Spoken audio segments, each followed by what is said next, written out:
Okay, guys, we are in day 34, Exodus 31 through 33, and Psalm 43. And listen, it's like you've been eating a meal and it's kind of, and then you hit the prime rib. And this is exactly how it feels when you get to these chapters. First of all, right off chapter 31, I want you to get this out of that chapter.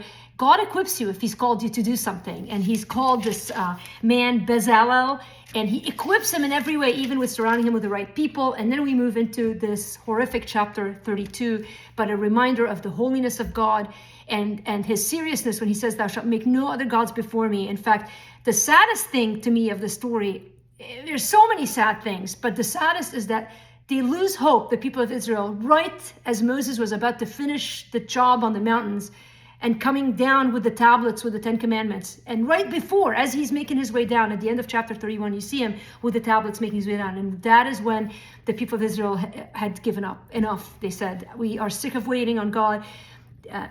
Everything God had done for them, all of the blessings, all of the miracles, all of the ways that he had delivered them, they're forgotten, and they talk Aaron into making a golden calf, and all sorts of orgies and sinful things happen. And God, of course, is angered, and Moses goes down, and Moses is appalled, and it's a horrible mess.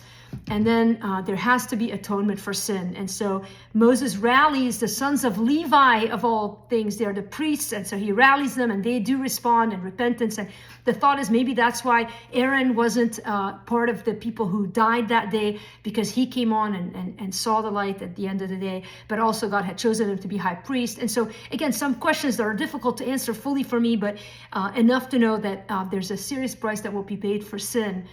And God is holy, and it is not to be taken lightly. And sometimes I think we think that we can assume who God is, and we read his word because we want to know who he is and how he is and why Christ was so necessary. And the preciousness of Jesus, again, is what comes to mind as we read the cost that had to be paid for sin, that today we don't have to pay because Jesus paid the price. And so the worst thing, though, in Exodus 33 is what happens next, which is that God says, okay, you're going to go to the promised land, but I'm not going with you. And all of a sudden, it's like the people of Israel wake up. And the big idea that I wrote for today, that I concluded, is this: that there is a worse outcome than waiting on God, and it is moving forward without God and his presence in your life. And so often we just get so tired of waiting, and sometimes God's like, fine, go.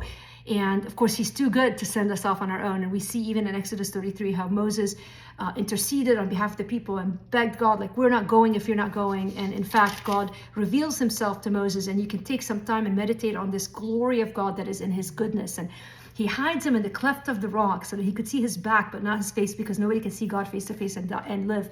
And that picture of the cleft of the rock is a picture of Jesus, our refuge, our protection, as we long to draw near to God. There is a way to draw near to God, and it is in the cleft of the arms of Jesus. And so worship Christ today as you make your way through the reading. Meditate on the seriousness of sin and glory in the goodness of Christ.